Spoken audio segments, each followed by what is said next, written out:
2023 June മാസം. അന്നൊരു സാധാരണ ബുധനാഴ്ചയായിരുന്നു. അമേരിക്കയിലെ സ്പോർട്സ് ചാനലുകൾ NBA കളികളുടെയും ബേസ്ബോൾ വാർത്തകളുടെയും മറവിൽ തിരക്കിലായിരുന്നു. എന്നാൽ അന്നൊരു വാർത്ത വരുന്നുണ്ട്.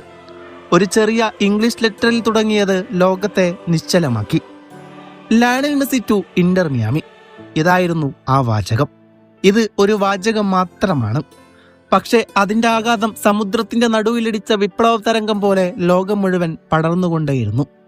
ആകാശത്തിലേക്ക് പടർന്നു പോകുന്ന പിങ്ക് ആൻഡ് ബ്ലാക്ക് നിറക്കൂടികളും ആരാധകർ ആർക്കും അറിയാതെ തന്നെ തെരുവുകളിൽ കൂടി തുടങ്ങി. ഒരു നഗരത്തിന് ഒരു പുതിയ രാജാവ് വരികയാണ്.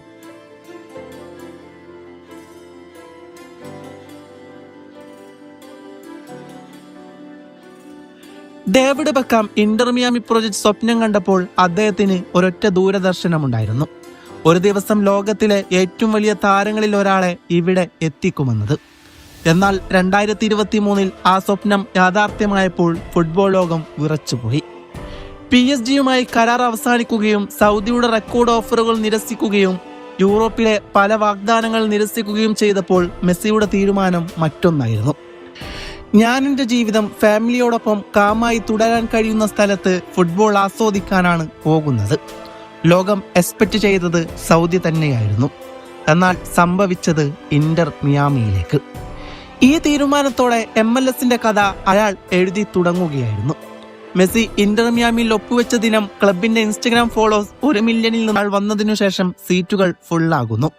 മെസ്സി വരുന്നതിന് ഒരു മാസം മുമ്പേ വരെ ഇന്റർ മിയാമി ടേബിളിന്റെ അവസാന സ്ഥാനത്തായിരുന്നു. വളരെ ഒരു കുഞ്ഞൻ ക്ലബിലേക്കാണ് അയാൾ വണ്ടി കയറിയത്. വെറും 2018 മാത്രം സ്ഥാപിതമായ ഒരു കുഞ്ഞൻ ക്ലബിലേക്ക്. അതുകൊണ്ട് തന്നെ മെസ്സി വരുന്നതിന് മുമ്പ് ആ ക്ലബിന് പറയത്തക്ക നേട്ടങ്ങൾ ഒന്നുമില്ലായിരുന്നു. കിരീടങ്ങൾ പോയിട്ട് ലീഗിന്റെ ആദ്യ 4 സ്ഥാനങ്ങളിൽ പോലും എത്താൻ ആ ടീമിന് കെൽപ്പുണ്ടായിരുന്നില്ല. മെസ്സി വരുന്നതിന് മുമ്പ് ഇന്റർ മിയാമിയുടെ ലീഗിലെ സ്ഥാനമെന്നത് അവസാനങ്ങളിൽ മാത്രമായിരുന്നു. അങ്ങനെ ആ ടീമിൽ അയാൾ കളിക്കാൻ തയ്യാറാകുന്നു. തന്റെ സഹതാരങ്ങളാകട്ടെ ലോക പ്രശസ്തമല്ലാത്ത, എവിടെയും കേട്ടുപോലും പരിചയമില്ലാത്ത ചില താരങ്ങൾ മാത്രമായിരുന്നു.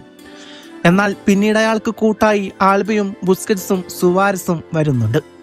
ഈ 3 താരങ്ങളും അവരുടെ കരിയറിന്റെ അവസാന കാലങ്ങളിലാണ് കളിക്കുന്നത്. മെസ്സിയും അങ്ങനെ തന്നെയാണ്. പക്ഷേ മെസ്സി അവരെ പോലെയല്ല. മെസ്സി ഇപ്പോഴും കളിക്കുന്നത് അയാളുടെ പീക്ക് ടൈമിലാണ്. എന്നാൽ ജോർദി ആൽബയും സുവാരസും അങ്ങനെയല്ല. ഏകദേശം അവരുടെ കളികളൊക്കെ കഴിഞ്ഞതാണ്.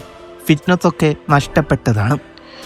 ഇങ്ങനൊരു ടീമിൽ കളിച്ചത് കൊണ്ട് മെസ്സിക്ക് എന്ത് നേട്ടമാണ് കിട്ടാനുള്ളത് എന്നാണ് പല ആരാധകരും പല കോണിൽ നിന്നും അയാളെ വിമർശിച്ചു കൊണ്ടിരുന്നത്. അങ്ങനെ ആ സീസൺ തുടങ്ങി. അയാൾ ആ ടീമിനെ ഒറ്റക്ക് വെച്ച് മുന്നേറാൻ തുടങ്ങി. അന്നു മുതൽ ആ ടീമിന് ഗോളടിക്കാനും ഗോളടിപ്പിക്കാനും അയാൾ മാത്രമാണ് ഉണ്ടായിരുന്നത്. ഒരു ടീമിൽ എല്ലാം ചെയ്യുന്ന ഒരേ ഒരുവൻ, അതായിരുന്നു ലയണൽ മെസ്സി. ഗോളടിക്കാനും അസിസ്റ്റ് നൽകാനും ചാൻസുകൾ ക്രിയേറ്റ് ചെയ്യാനും മിഡ്ഫീൽഡ് കൺട്രോൾ ചെയ്യാനും അയാൾ മാത്രമായിരുന്നു. അന്നു മുതൽ ഇന്റർ മിയാമിക്ക് സാധ്യമല്ലാത്തതൊക്കെ അയാൾ സാധ്യമാക്കി കൊടുക്കുന്ന സുന്ദരമായ കാഴ്ചക്കാണ് പിന്നീട് ഫുട്ബോൾ ലോകം സാക്ഷ്യം വഹിച്ചത്. അന്നു മുതൽ ഇന്റർ മിയാമിക്ക് ഒരു കിരീടം പോലും ഇല്ലായിരുന്നു. ആ ടീമിന് അയാൾ വന്ന് കിരീടം നേടിക്കൊടുക്കുന്നു. ലീഗിൽ 1-ാം സ്ഥാനത്ത് ഫിനിഷ് ചെയ്യുന്നു. ഇതിനും വലിയ ചരിത്രം വേറെയുണ്ടോ? അന്ന് തുടങ്ങിയതായിരുന്നു ഒന്നുമില്ലാത്തൊരു ക്ലബിന് വേണ്ടി അയാളുടെ നേട്ടങ്ങൾ. ഇന്നും അയാളും ആ ടീമും അത് തുടർന്നുകൊണ്ടേയിരിക്കുന്നു. ഇന്ന് Inter Miami Eastern Conference cup നേടിയിരിക്കുന്നു. അതും ന്യൂയോർക്ക് സിറ്റിയെ 5-1 എന്ന സ്കോറിൽ പരാജയപ്പെടുത്തിക്കൊണ്ട്. അതെ, ഇന്റർ മിയാമി മേജർ ലീഗ് സോക്കറിൽ ഈസ്റ്റേൺ കോൺഫറൻസ് ചാമ്പ്യന്മാരായി കിരീടം ചൂടിയിരിക്കുന്നു. ഇതോടെ ക്ലബ് അവരുടെ ചരിത്രത്തിലെ ആദ്യത്തെ MLS കപ്പ് ഫൈനലിലേക്ക് മുന്നേറുകയാണ്. ഈ വിജയത്തിലൂടെ 38-കാരനായ അർജന്റീനിയൻ ഇതിഹാസം തന്റെ കരിയറിലെ ആകെ ട്രോഫികളുടെ എണ്ണം 47 ഉയർത്തി. ഫുട്ബോൾ ചരിത്രത്തിൽ ഏറ്റവും കൂടുതൽ അലങ്കാരങ്ങൾ നേടിയ കളിക്കാരൻ എന്ന പദവി മെസ്സി ഉറപ്പിച്ചിരിക്കുന്നു. സ്റ്റേഡിയത്തിൽ നടന്ന ഈസ്റ്റേൺ കോൺഫറൻസ് ഫൈനലിൽ ഇന്റർ മിയാമി ന്യൂയോർക്ക് FC നിഷ്പ്രഭമാക്കി 5 ഗോളുകൾ നേടിയാണ് പരാജയപ്പെടുത്തിയത്. അർജന്റീനിയൻ ഫോർവേഡായ ടാഡിയോ അലൻഡ നേടിയ ഉജ്ജ്വലമായ ഹാട്രിക് ആയിരുന്നു ഈ മത്സരത്തിലെ പ്രധാന ആകർഷണം. സഹതാരം അർജന്റീന താരമായ മാറ്റിയോ സിൽവറ്റി, തെലാസ്കോ, സെഗാവിയോ എന്നിവർ ഓരോ ഗോൾ വീതം നേടി തകർപ്പൻ വിജയം പൂർത്തിയാക്കി. മെസ്സി ഗോൾ നേടിയില്ലെങ്കിലും ടീമിന്റെ ആക്രമണത്തിൽ നിർണായക പങ്ക് വഹിച്ചു. രണ്ടാം പകുതിയിൽ മിയാമിയുടെ 2 ഗോളിന്റെ ലീഡ് പുനഃസ്ഥാപിക്കാൻ സിൽവേറ്റിക്ക് വഴിയൊരുക്കിയ ഒരു നിർണായക അസിസ്റ്റ് മെസ്സിയുടേതായി ഉണ്ടായിരുന്നു. ഈ അസിസ്റ്റ് ക്യാപ്റ്റന്റെ മറ്റൊരു നാഴികക്കല്ലാണ്. ക്ലബിനും രാജ്യത്തിനുമായി മെസ്സിയുടെ കരിയർ അസിസ്റ്റുകളുടെ എണ്ണം 405 എത്തിയിരിക്കുന്നു. ഇത് കായിക ചരിത്രത്തിൽ രേഖപ്പെടുത്തിയിട്ടുള്ളതിൽ വെച്ച് ഏറ്റവും ഉയർന്ന സംഖ്യയായി കാണിക്കപ്പെടുന്നു. ഈ വിജയം ഇന്റർ മിയാമിയുടെ കന്നി MLS കപ്പ് ഫൈനൽ പ്രവേശനമാണ് ഉറപ്പാക്കിയത്. 2023 മെസ്സിയുടെ വരവിന് മുമ്പ് ലീഗിൽ ഏറ്റവും താഴെയായിരുന്നൊരു ക്ലബിനെ സംബന്ധിച്ചിടത്തോളം ഇത് വലിയൊരു നേട്ടമാണ്.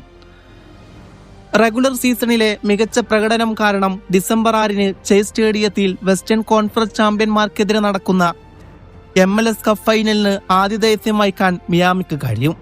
ലീഗ് കപ്പും സപ്പോർട്ടേഴ്സ് ഷീൽഡും സ്വന്തമാക്കിയ ശേഷം മെസ്സി യുഗത്തിലെ ഇന്റർ മിയാമിയുടെ 3ാമത്തെ കിരീടമാണ് ഈസ്റ്റേൺ കോൺഫറൻസ് കിരീടം. അവസാന സ്ഥാനത്തുള്ള ഒരു ക്ലബിലേക്ക് മെസ്സി എന്ന ആ കുറിയ മനുഷ്യന്റെ വരവ്. പിന്നീട് തലവര മാറി ഇന്റർ മിയാമി എന്ന ക്ലബ്ബ്. അമേരിക്കയിലെ ഏറ്റവും വിലപിടിപ്പുള്ള ക്ലബിനൊപ്പം ഇപ്പോൾ കിരീടങ്ങളും വാരിക്കൂട്ടുകയാണ്. ഇന്റർ മിയാമി ആദ്യമായി കിരീടം നേടുന്നത് ലയണൽ മെസ്സി എന്ന നായകൻ വന്നതിനു ശേഷം മാത്രമാണ്. ഇപ്പോൾ ഈസ്റ്റേൺ കോൺഫറൻസ് കിരീടം നേടുന്നതും ആദ്യമായാണ്. MLS കപ്പ് ഫൈനലിലെത്തിയ മിയാമി അമേരിക്കയിലെ ഏറ്റവും വലിയ കിരീടം തൂക്കാനുള്ള പുറപ്പാടിലാണ്.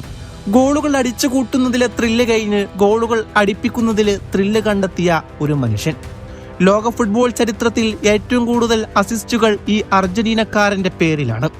പല റെക്കോർഡുകളും വരും കാലങ്ങളിൽ തിരുത്തി കുറിച്ചേക്കാം. പക്ഷേ 405 അസിസ്റ്റുകൾ എന്ന് പറയുന്നത് ഇത് മറികടക്കണമെങ്കിൽ ഇനി മെസ്സിയിലും മികച്ചൊരു താരം പിറവി കൊള്ളേണ്ടിയിരിക്കുന്നു.